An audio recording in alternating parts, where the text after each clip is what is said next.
পিনাকি, তা আজকে মানে তো শেষ দিন চলে যাবে, তাহলে এবার বলো তো পুরো জার্নিটা কীরকম হয়েছিল যখন প্রথম এসেছিলেন, মানে জানি কতদিন হয়েছিল?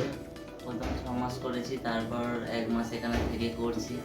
আচ্ছা, মানে প্রথম 6 মাস আসা যাওয়া করে আসা যাওয়া করেছিল? করেছি। হ্যাঁ। আর তখন এর থেকেও স্যার এখন যেটা 1 মাস করেছি, এখন স্যার আগের থেকেও অনেক ভালোভাবে শিখেছি।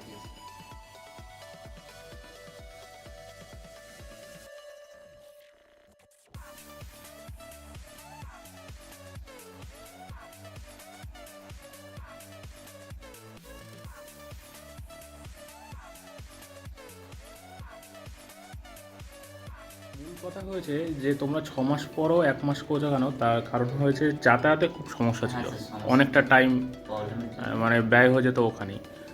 ঠিক মতো হতো না, ওই জন্য লাস্টে 1 মাস তোমরা টাইম নিয়ে আবার আমার মেসে থেকে ওটা শিখেছো। তা যাই হোক, তা তোমরা মোটামুটি কী কী কাজ এখন পারবে?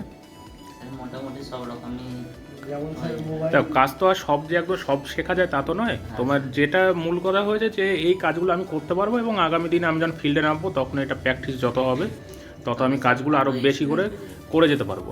যেমন হ্যাঁ, sir mobile dead, mobile dead, IC reboard, MMC CPU, MMC CPU, তারপর হচ্ছে আপনার network software, network software, network section software, charging আইসির কাজ, পাওয়ার আইসির কাজ, তারপর লোগো হ্যাং প্রবলেম, এগুলো সফটওয়্যার। Problem software.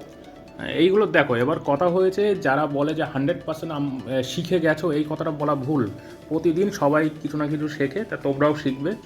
এমনভাবে শিখবে যাতে তোমার পাশে কেউ কোনো কাজ করলে সেই কাজটা যাতে তুমি বুঝতে পারো, এই জিনিসটা যাতে তোমার মধ্যে এসে যাবে, তখনই তুমি বুঝতে পারবে না এবার আমি কাজ করতে পারবো। 100% কোনো কাজই শেখা যায় না। তা কোথা থেকে এসছো বলো, এবার জায়গার নাম বলো। মার্শিয়ালি, পূর্ব বর্ধমান জেলার মার্শিয়ালি থেকে। কোথা থেকে? পূর্ব বর্ধমান জেলার মার্শিয়ালি থেকে। আর পিনাকি? আমি স্যার পূর্ব বর্ধমান জেলার বাতাসপুর গ্রাম থেকে এসেছি। বাতাসপুর গ্রাম থেকে।